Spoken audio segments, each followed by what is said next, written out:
अ, आज पूरे महाराष्ट्र के जितने भी ज़िले हैं, उन ज़िलों के जितने भी हमारे मजलिस इत्तेहादुल मुस्लिमीन के पदाधिकारी है, ऑफिस बेयरर्स हैं, उन सबको यहाँ पर बुलाया गया था और एक रिव्यू लिया गया है कि कौन-कौन से डिस्ट्रिक्ट के अंदर कहाँ पे कैसी पोजीशन है। आने वाले विधानसभा इलेक्शन को देखते हुए कहाँ-कहाँ पर मजलिस इलेक्शन लड़ सकती है, कौन कैंडिडेट हो सकते हैं, इन बातों के ऊपर चर्चा की गई है। बहुत पॉजिटिव रहा है और जो लोगों का एंथुजियाज्म, जो लोगों का जोश है, वो यकीनन जोश बरकरार है। लोगों के अंदर इस बात को लेकर नाराजगी है कि विधान परिषद के इलेक्शन के अंदर जिस तरीके से सो कॉल्ड सेक्युलर पार्टीज का जो रवैया रहा है पार्लियामेंट विधान परिषद के अंदर भी और लोकसभा के इलेक्शन के अंदर भी हमने हमेशा से ये मांग की थी कि हमारा रिप्रेजेंटेशन होना चाहिए पार्लियामेंट के अंदर भी और असेंबली के अंदर भी। तो अगर आपको टिकट ही नहीं दिया जा रहा है तो आप सोचिएगा कि आपका इस्तेमाल सिर्फ है तो वोट बैंक के तहत किया जा रहा है, आप वोट देते रहो और वही चीज बाजाब्ता अच्छी तरह से जानते हुए कि लोकसभा के अंदर ये जो secular party, so called secular parties को जो वोट मिला है, उसके अंदर मुसलमानों का, दलितों का कितना बड़ा कंट्रीब्यूशन रहा है। इसके बावजूद भी उनका एहसान चुकाने के लिए विधान परिषद के मौके के ऊपर एक भी कैंडिडेट खड़ा नहीं किया और आज तकरीबन 40 साल के बाद ऐसी सिचुएशन आ गई है कि मुस्लिम मुक्त विधान परिषद महाराष्ट्र की हो गई है। तो ऐसे हालात के अंदर मजलिस पूरे महाराष्ट्र का रिव्यू ली है। बैरिस्टर असदुद्दीन अवैसी साहब आए हैं, हमारे हैदराबाद के एमएलए बलाला साहब आए हैं और सभी डिस्ट्रिक्ट के जितने भी ऑफिस बेयरर्स हैं उनके साथ चर्चा हुई है और बहुत जल्द इसके ताल्लुक से फैसले लिए जाएंगे।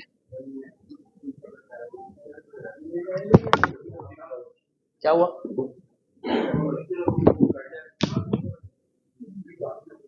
हाँ चलिए,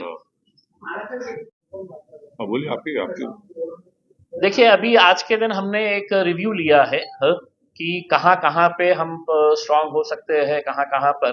तो नंबर्स तो मैं नहीं बता सकूंगा, लेकिन यकीनन हम काफी अच्छी जगहों के ऊपर इलेक्शन लड़ेंगे और बहुत मजबूती के साथ लड़ेंगे। बोलिए। देखिए आज की पोजीशन के अंदर तो हम अकेले हैं। अगर कहीं पर कोई अलायंस की अगर बात होती है, कहीं से कुछ चर्चा शुरू होती है, तो उसको पार्टी के अध्यक्ष असदुद्दीन अवैसी साहब के साथ चर्चा करके उसके ताल्लुक से डिसीजन लिया जाएगा। लेकिन आज की पोजीशन के अंदर ऐसा किसी के साथ कोई बातचीत चालू नहीं है।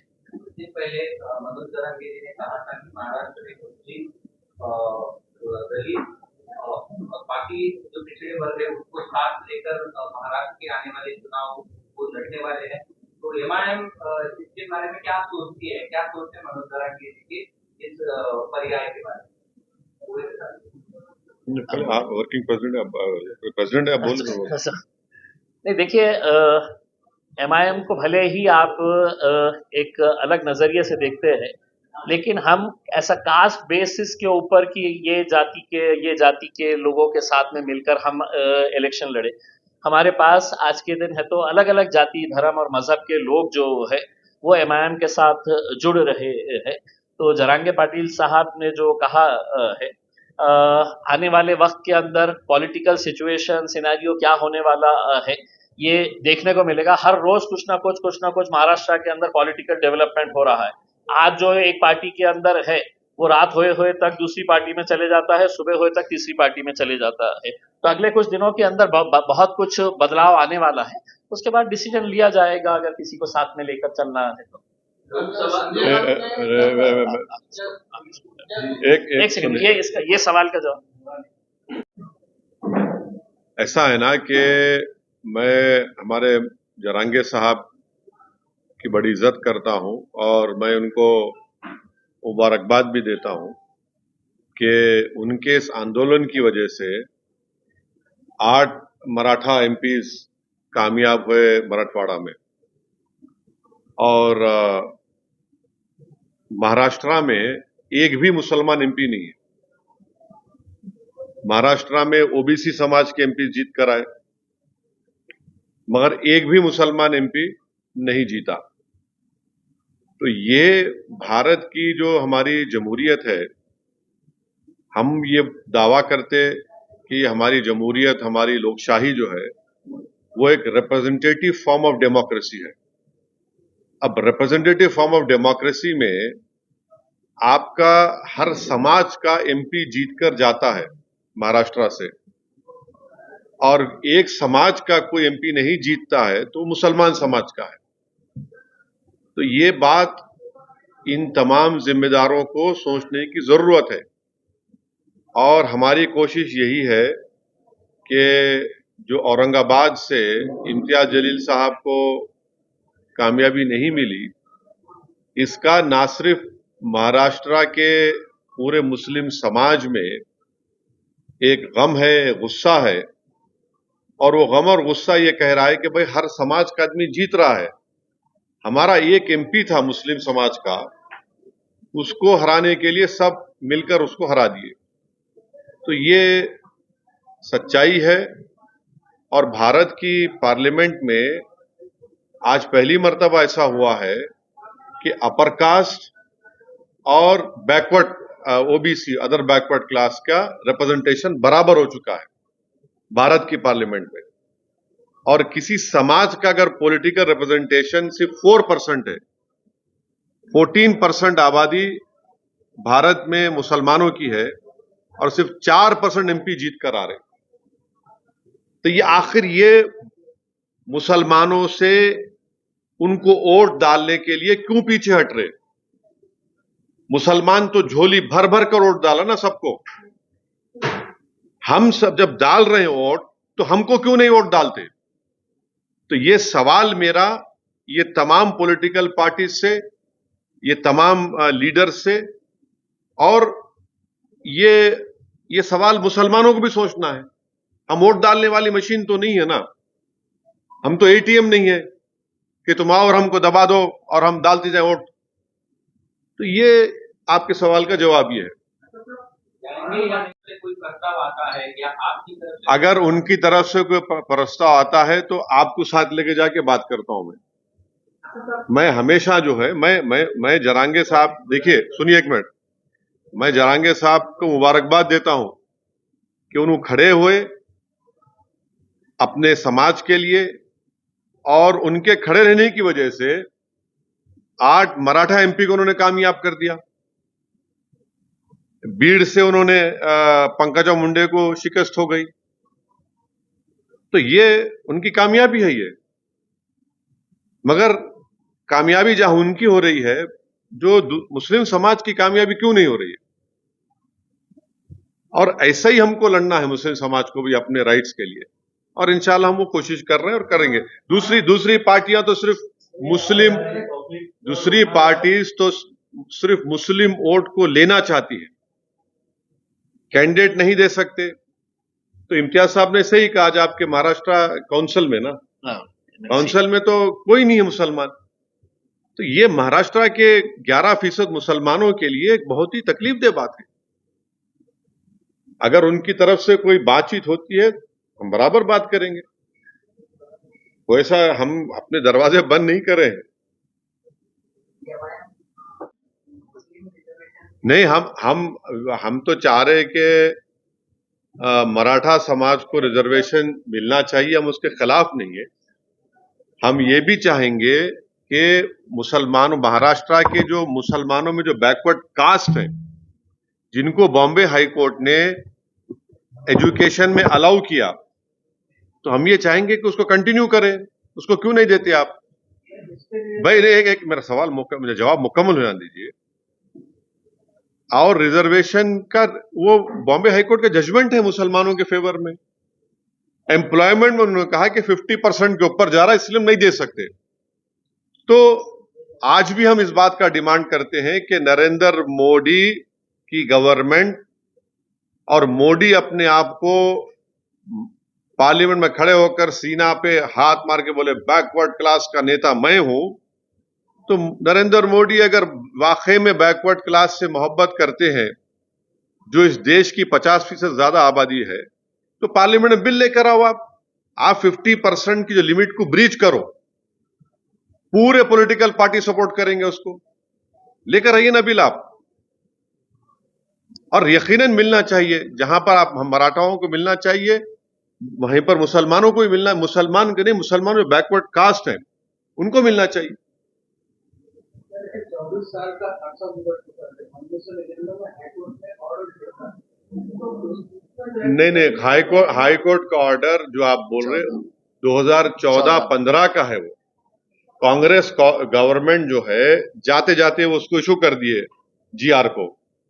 वो हाईकोर्ट में चैलेंज हुआ था, तो हाईकोर्ट का जजमेंट इतना वो चल रहा जरूर, मगर जो मराठा समाज आज खड़े होकर अपने हक के लिए लड़ रहा है, मैं उनको मुबारकबाद देता हूं। और महाराष्ट्र के मुसलमानों को भी इनको देखना चाहिए और इनसे हमको सीखना चाहिए।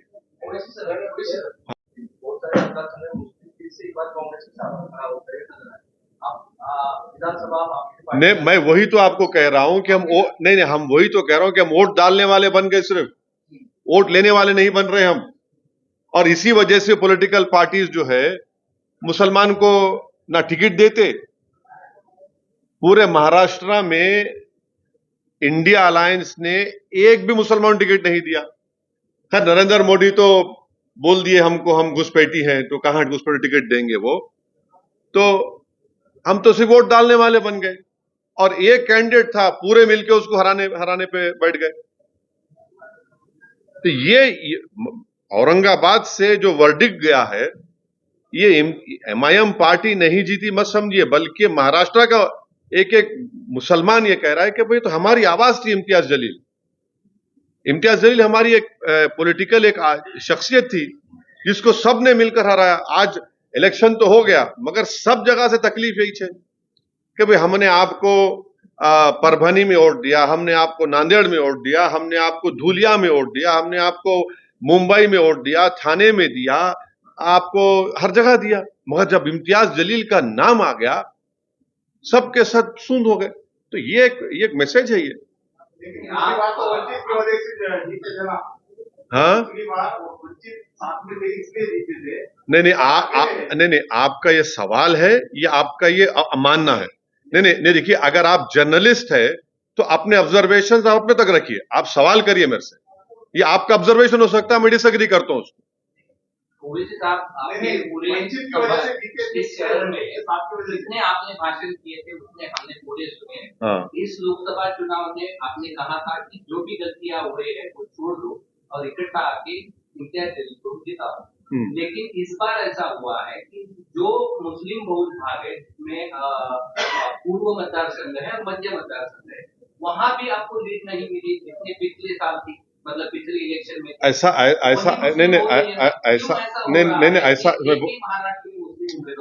मैं बता रहा हूँ, नहीं, ऐसा नहीं है। ऐसा नहीं है। मेजॉरिटी वोट मिला हमारे, मगर हर जगह पर आप देखेंगे कि गद्दार रहते हैं। मीर जाफर, मीर सादिक तो हर जगह पर है। तो मीर जाफर, मीर सादिक को तो लोग जान चुके हैं ना। ये मीर जाफर, मीर सादिक तो हर जगह है, और मीर जाफर, मीर सादिक को तकलीफ इस बात की रहती है कि भाई ये नहीं जीतना चाहिए। और ये मीर जाफर, मीर सादिक जो है, ये हर पार्टी के जर खरीद गुलाम है, जो अपना काम करते रहते हैं। ये लोग पार्टी में भी है आपको? हाँ, ये लोग आपकी पार्टी में भी है?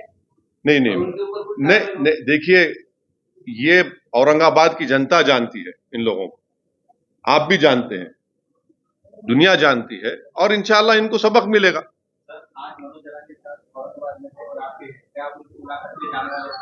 अरे ये आप लोग मेरे को न्यूज बनाने के लिए मेरे को क्यों इस्तेमाल करते यार? नहीं, ऐसा कोई है ही नहीं प्रोग्राम, हमारा यही प्रोग्राम है। अभी आप लोग जा रहे थे बोल के जल्दी हम प्रेस कॉन्फ्रेंस कर लिए, आपकी सहूलत के लिए, ताकि हमारी न्यूज भी आ जाए।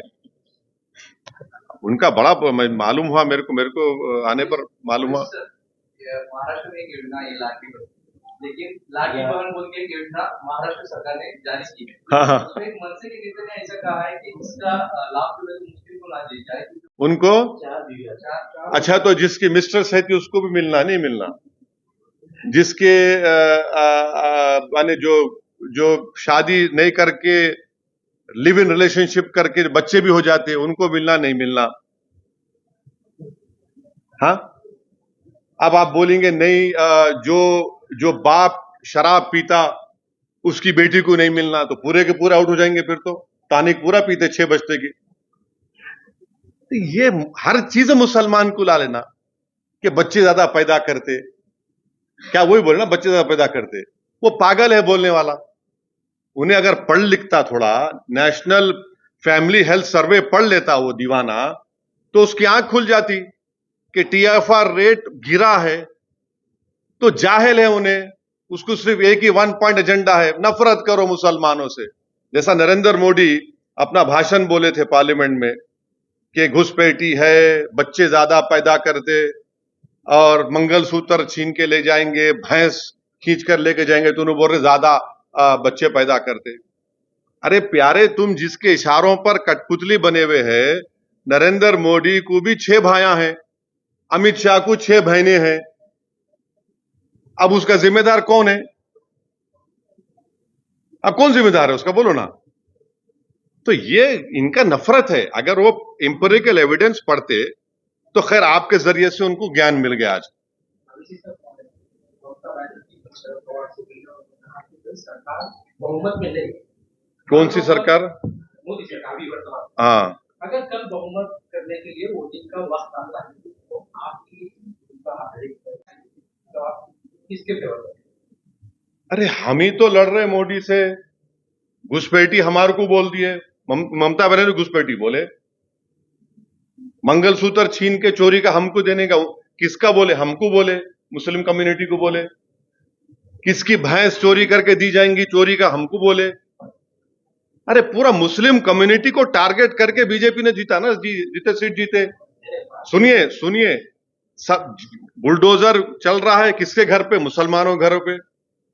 8 मुसलमानों का मॉब लिंचिंग हो गया 4 जून के बाद मुसलमानों से।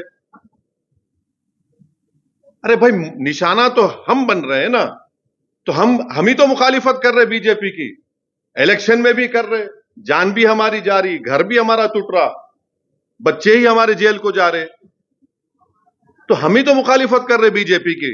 ऑनेस्टली अगर देखा जाए, जो सीएसडीएस का डेटा है, वो डेटा ये बताता है कि मुसलमान जो वोट बीजेपी को दिए थे 2014, 19 और 24 में, मोर और less it was the same. दूसरी कम्युनिटीज का बड़ा थोड़ा कम हुआ।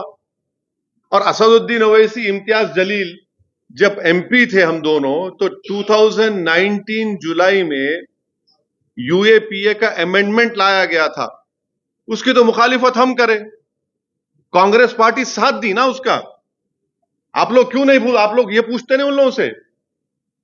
आपको पूछना चाहिए कांग्रेस पार्टी से, एनसीपी से पूछना चाहिए कि आपने यूएपीए क्यों सपोर्ट किया, जिसकी वजह से स्टैन स्वामी, एक 85-year-old बूढ़ा मर गया जेल में, भीमा कोरेगांव के लोग जेल में रहे, बच्चे जेल में आज भी। आप हम ही तो अपोज कर रहे, पार्लियामेंट में हम लोग हमेशा अपोज करें, और अगर कल ऐसा जरूरत पड़ेगी यकीनन हम बीजेपी के खिलाफ वोट देंगे।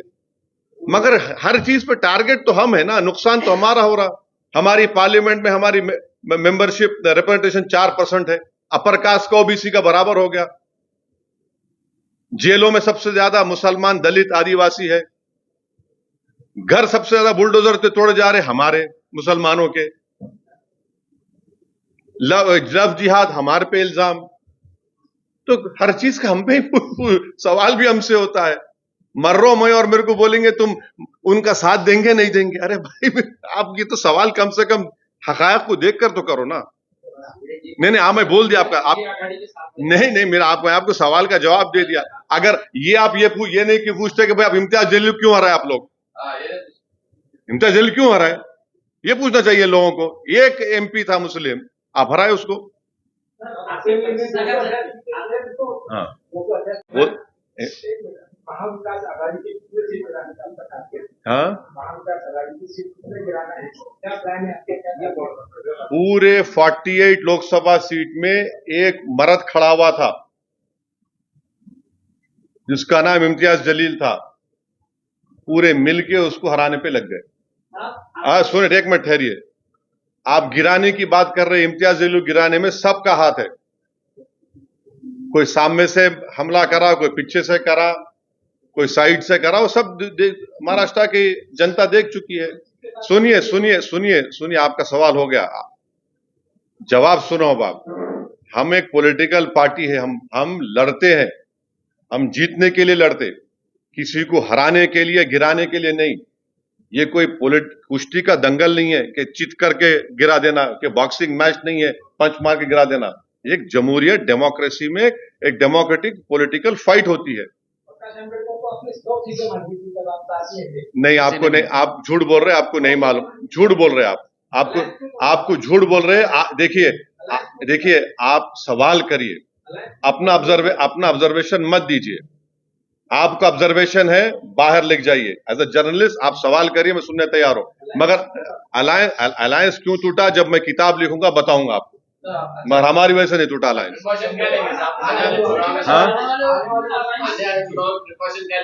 आने वाले क्या किससे? अब कौन अलायंस करना चाह रहा, हमसे कोई बात करेगा तो हम बात करेंगे। अभी तक तो कोई बात नहीं करे, कोई बात ही नहीं हुई अभी किसी से हमारी। हाँ, मोदी हुकूमत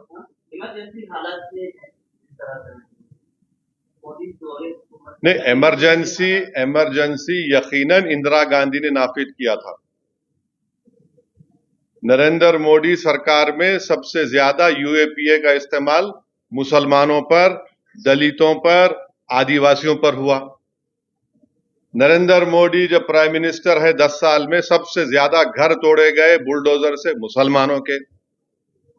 मॉब लिंचिंग पहले भी होती थी, मगर 10 साल में सबसे ज्यादा मुसलमानों की हुई। जब से नरेंद्र मोदी प्राइम मिनिस्टर बने, मुसलमान एक पॉलिटिकल आउटकास्ट हो गया। अब तो सेकुलर पार्टीज भी सिर्फ बोलती वोट डाल देना, मगर कोई साथ ठहराने तैयार नहीं है। ये है रियलिटी भारत की पॉलिटिक्स। जलील साहब इंशाअल्लाह ताला महाराष्ट्र की पॉलिटिक्स में बहुत बड़ा रोल प्ले करने वाले हैं फ्यूचर में। अब ये बोल दिए ना अंकल, पूरा बोल दिए इनिशियल। अब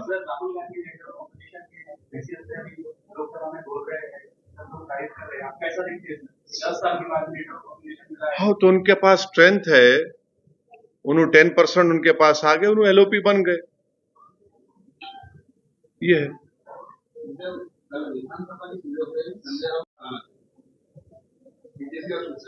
देखिए, मैं आपको जैसा बताया ना कि आने वाले कुछ दिनों के अंदर आपको बहुत सारे बदलाव नजर आएंगे उसमें। कौन कब कहाँ किसके पास जाने वाला है, कौन किसके साथ अलायंस करने वाला है। अच्छा, आप लोग वो प्रोग्राम में जाने का भी है, याद रखिए। मेरा प्रॉब्लम कुछ नहीं है। याद दिला रहा हूँ, आपको याद दिला रहा हूँ। एक आखिरी लोकसभा चुनाव के बाद आप पहली बार प्रेस करेंगे, तो ये जो महायुति को जो फटका बैठा है, अजित पवार साथ में, हाँ, महायुति के साथ अजित पवार साथ में गए, इसीलिए महायुति की सीट लोकसभा में अच्छे खासे गिरे। तो आप कैसे देखते हैं ये महायुति सरकार विधानसभा के? देखिए, अब उसमें मैं कैसा बोलूं किसी और पार्टी के बारे में। मैं तो मेरा गम बयान कर रहा हूं, मैं तो मेरी तकलीफ आपको बयान कर रहा हूं। मैं तो बयान कर रहा हूं कि किस तरह से मेरे जो ख्वाब थे, मेरी जो उम्मीदें थी, उसको सब मिलकर तोड़ने की कोशिश करें। मैं कोई मेरा गम भी तो समझे, कोई मेरे ख्वाबों को भी तो कोई देखे, कोई मेरे वजूद को तो माने। अब मैं कब तक दूसरों के बारे में बात करूं? कब तक? 50 साल हो गए, 18 लोकसभा के इलेक्शन हो गए, मैं कब तक उनके ख्वाबों को पूरा करूंगा? मैं कब तक अपने आप को खत्म करके अपने उनके महलों को तामीर की इजाजत दूंगा? मैं कब तक अपनी उम्मीदों को और अपने ख्वाहिशात को दबा दूंगा किसी और की खुशी के लिए? ये तो इंसाफ नहीं है ना, ये तो इंसाफ नहीं है। दिल्ली की पॉलिटिक्स क्या बोलती है? मोदी सरकार 5 साल चलेगी क्या? सरकार गिर जाएगी मोदी सरकार? दिल्ली की पॉलिटिक्स क्या कही है सर? एक बात सुनिए, ये जब से उन्होंने प्राइम मिनिस्टर बने 4 जून से, मैं आपको बोला कि इतने 10 से ज्यादा मुसलमानों का मॉब लिंचिंग हो गया।